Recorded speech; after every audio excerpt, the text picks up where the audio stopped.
Bom dia, irmãos. Bem-vindos à EBD online da Quarta Igreja Batista do Rio de Janeiro. Hoje é dia 16 de agosto de 2026. Hoje estudaremos a lição de número 9 da revista Compromisso com o título A Promessa que Floresce pela Fé. Irmãos, no capítulo 9 de Romanos, o apóstolo Paulo expressa toda a sua tristeza diante da rejeição do Evangelho de Jesus Cristo por parte dos israelitas. Podemos constatar, vendo em nossa Bíblia, no capítulo 9, a partir do versículo 1, que nos diz o seguinte: digo a verdade em Cristo, não minto. A minha consciência o confirma no Espírito Santo. Tenho grande tristeza e constante angústia no coração, pois eu mesmo desejaria ser amaldiçoado, separado de Cristo, por amor dos meus irmãos, os do meu povo. Bem, aqui Paulo expressa toda a sua tristeza, porque muitos israelitas recusavam o evangelho da salvação em Cristo e eles permaneciam nos ritos da lei antiga. Em seguida, Paulo lembra os grandes privilégios espirituais que eles receberam ao longo da história. Nos diz o seguinte a partir do versículo 4: são israelitas, deles é a adoção de filhos, bem como a glória, as alianças, a concessão da lei, a adoração e as promessas.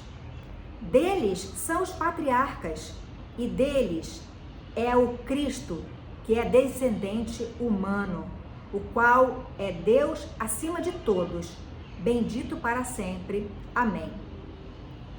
Irmãos, o povo de Israel foi o único do planeta que Deus deu o privilégio de revelar o Messias.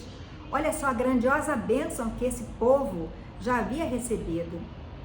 E esse privilégio, ele está escrito a partir do versículo 11, que diz o seguinte: se nós olharmos um pouquinho também no Evangelho de João, nós dermos uma passadinha no Evangelho de João, capítulo 1, nos diz o seguinte: veio para o que era seu e os seus não o receberam, mas a todos quantos o receberam, deu-lhes o poder de serem feitos filhos de Deus aos que creem no seu nome, os quais não nasceram do sangue, nem da vontade da carne, nem da vontade do homem, mas de Deus.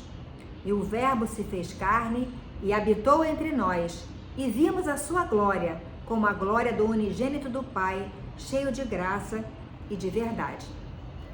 Na verdade, irmãos, naqueles tempos bíblicos, existia uma divisão interna na igreja de Roma, entre os judeus e os gentios convertidos, ou seja, entre os não-judeus.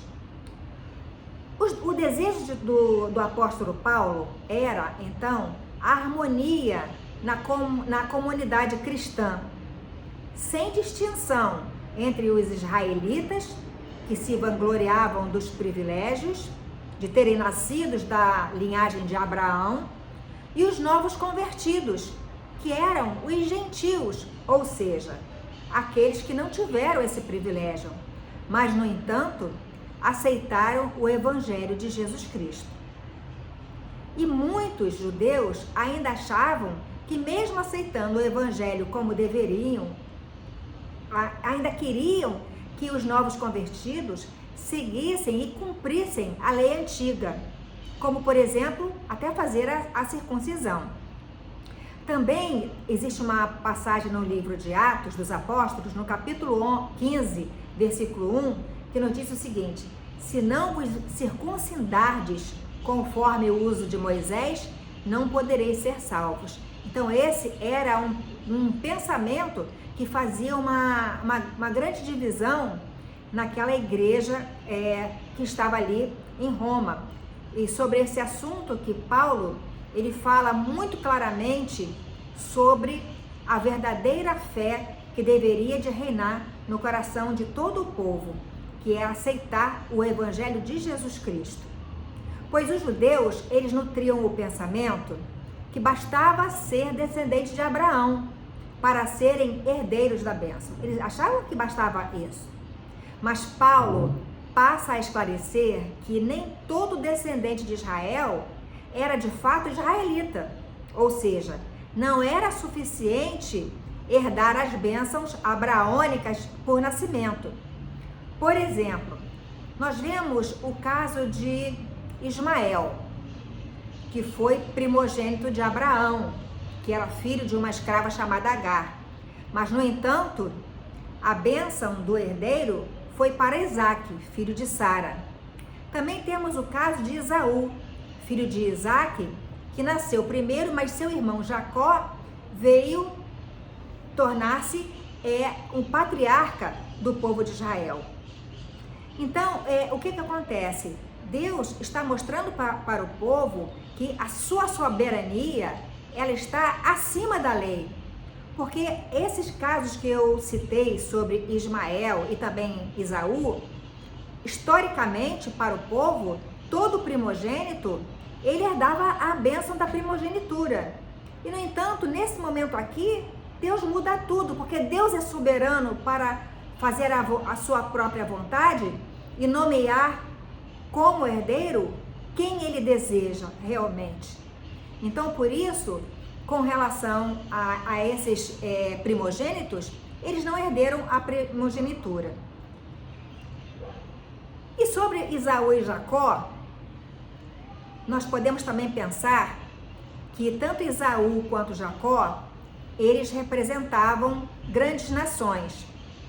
No versículo 10, ainda do capítulo 9 de Romanos, nos diz o seguinte: não somente isso, mas também os filhos de Rebeca tiveram o mesmo pai, o nosso pai Isaque. Todavia, antes que os gêmeos nascessem ou fizessem qualquer coisa, boa ou má, a fim de que o propósito de Deus confirmasse a eleição, permanecesse, não por obras, mas por aquele que chama. Foi dito: o mais velho servirá ao mais novo. Como está escrito: amei Jacó, mas rejeitei a Esaú. Está em Romanos 9, de 10 a 13.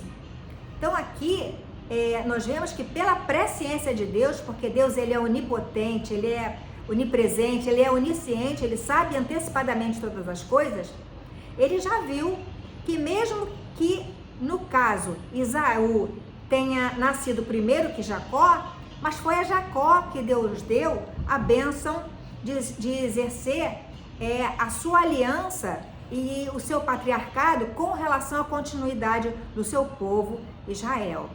Portanto, Paulo não se refere especificamente a indivíduos, como eu falei. Na verdade, Esaú e Jacó, ele, quando disse que o maior servirá ao menor, ou seja, aquele que nasceu primeiro vai acabar sendo submisso ao que veio depois. Na verdade, esses dois homens, Esaú e Jacó, eles se tornaram líderes de grandes nações. Esaú, ele representa uma nação chamada Edom, ou seja, ele passou a ser líder dos edonitas. E Jacó tornou-se patriarca da nação de Israel. Pela ordem, Abraão, Isaque e Jacó. E é interessante observarmos que Esaú, sendo líder de Edom, nunca conseguiram superar Israel, nunca conseguiram. Em todas as batalhas, em todas as questões, realmente o menor veio servir ao maior. Então nós vimos aqui um pouco o que é a soberania de Deus. Vemos que a soberania de Deus pode atuar acima da lei dos israelitas, ou seja, da lei que os israelitas conheciam, conforme a sua perfeita vontade. Os israelitas conheciam que os primeiros nascidos teriam a herança primogênita, como eu já falei. Mas o Senhor, no caso de Ismael, filho de Abraão, com a escrava Agar, que nasceu primeiro, mas Deus abençoou a Isaque. E Esaú, filho de Isaque, que nasceu primeiro, mas Deus abençoou seu irmão Jacó. Então aqui nós vemos que a questão mais importante não é a lei, mas sim a soberania de Deus. No versículo 14, nós lemos o seguinte: então o que diremos? Acaso Deus é injusto? De maneira nenhuma. Pois ele diz a Moisés: terei misericórdia de quem eu quiser ter misericórdia, e terei compaixão de quem eu quiser ter compaixão. Portanto, isso não depende do desejo nem do esforço humano, mas da misericórdia de Deus. Em seguida, no próprio capítulo, nós temos aqui uma citação sobre o oleiro e o barro, que está em Romanos, capítulo 9, do versículos 20 e 21, que nos diz o seguinte: mas quem é você, ó homem, para questionar Deus? Acaso aquilo que é formado pode dizer ao que o formou: por que me fizestes assim? Não tem o oleiro autoridade sobre a argila para fazer do mesmo barro um vaso para propósitos especiais e outro para uso comum? Então aqui Deus nos chama de vasos de misericórdia, que está em Romanos, capítulo 9, do 22 ao 24, que nos diz o seguinte: e se Deus, querendo mostrar a sua ira e se tornar conhecido o seu poder, suportou com grande paciência os vasos de sua ira, preparados para a destruição, que dizer se ele fez isso para tornar conhecidas as riquezas da sua glória sobre os vasos da misericórdia, os quais previamente preparou para a glória, ou seja, a nós, a quem também chamou, não apenas dentre os judeus, mas também dentre os gentios. Romanos 9, de 20 a 24. Que bênção! Então, somos chamados filhos do Deus vivos, conforme Romanos, versículos 25 e 26, que nos diz o seguinte: como ele diz em Oséias: chamarei meu povo a quem não é meu povo, e chamarei minha amada a quem não é minha amada.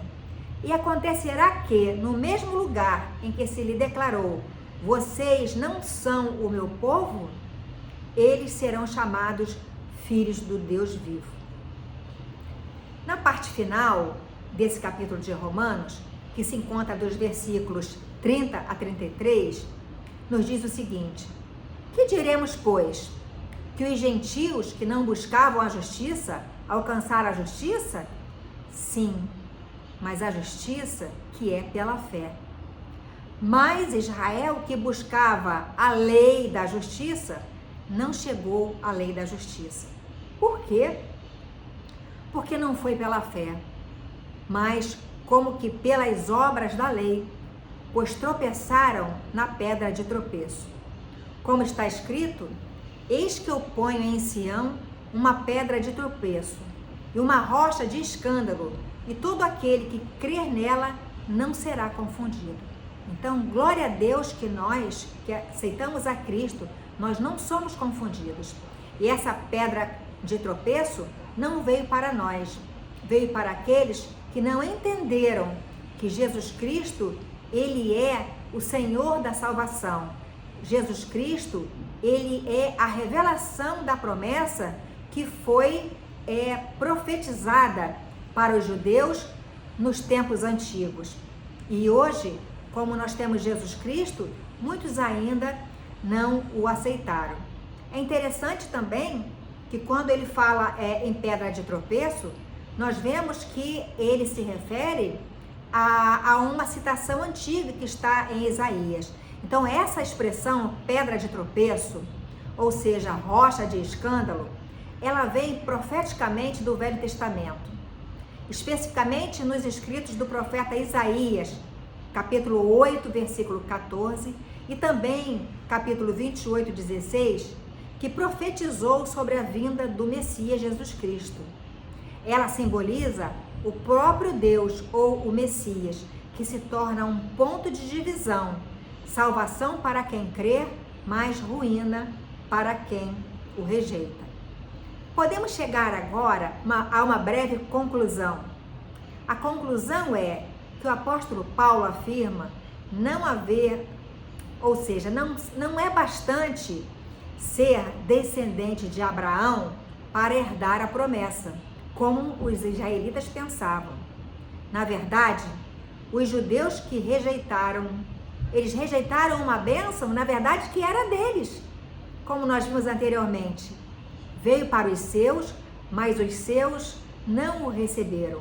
Mas a tantos quantos o receberam, deu-lhes o poder de serem feitos filhos de Deus, que é o nosso caso, porque nós o recebemos. Portanto, é necessário crer em Jesus, onde temos o perdão e a vida eterna. Pois como está escrito, eis que eu ponho em Sião uma pedra de tropeço e uma rocha de escândalo, e todo aquele que crer nela não será confundido. Como sabemos, esta rocha é Jesus. Que Deus nos abençoe, meus queridos irmãos. Tenham um bom domingo. Que Deus abençoe a todos nós.